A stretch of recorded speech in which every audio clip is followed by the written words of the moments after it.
You're listening to Real Talk Texas on 570 KLIF News and Information. Now, live in studio, your host, local real estate expert Steve Hakes. Welcome to Real Talk Texas. I'm your host, Steve Hakes. Heard every Sunday at noon here on KLIF News and Information, AM 570. Real Talk Texas is a forum where our listeners can get real advice from real experts. Between 1998 and 2008, we looked like every other bank out there in the marketplace. We grew from about an $8 million credit union to a $130 million bank. Even though we have the online banking to create the conveniences, we still have the customer contact. You call us, you're talking to a person, not a machine.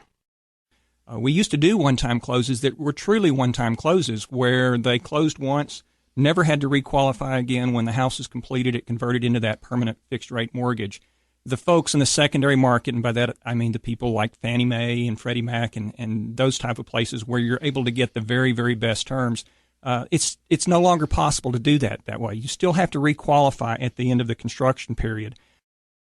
As a consumer out there, please don't feel like we're asking for everything.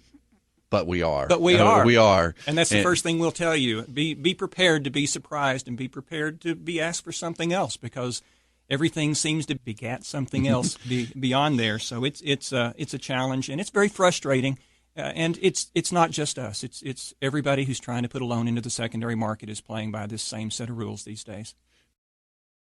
Alicia's accomplishments include being named Superstar Agent by Texas Monthly. She was voted the best in client satisfaction by Fort Worth Business Press, best realtor by D Magazine for 3 years. And she's also among the top 100 realtors in the nation by Realtor Magazine. That's pretty impressive. You should have seen his face when we handed him this money. It's priceless. You can't imagine that all of a sudden this man finally felt like there was some relief for his family. And he got to leave that home with his head high, moving forward. And this is what America's about.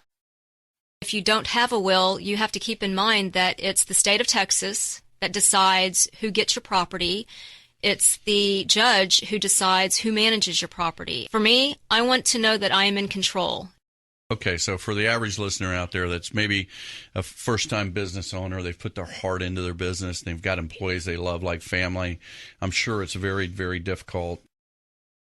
When we do file a bankruptcy, regardless of what chapter it's in, the collection efforts against the company come to a halt as of the filing of the bankruptcy. It's called the automatic stay.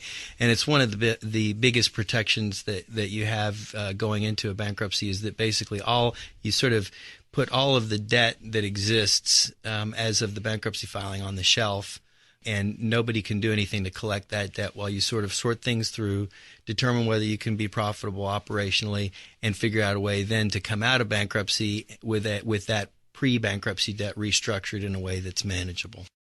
Thank you for listening to Real Talk Texas. Tune in next week where we have another real expert that will be here to help you out with different things you might need in your life. This program is brought to you by the Real Estate Radio Network. Visit realestateradio.us for more info. That's Real Estate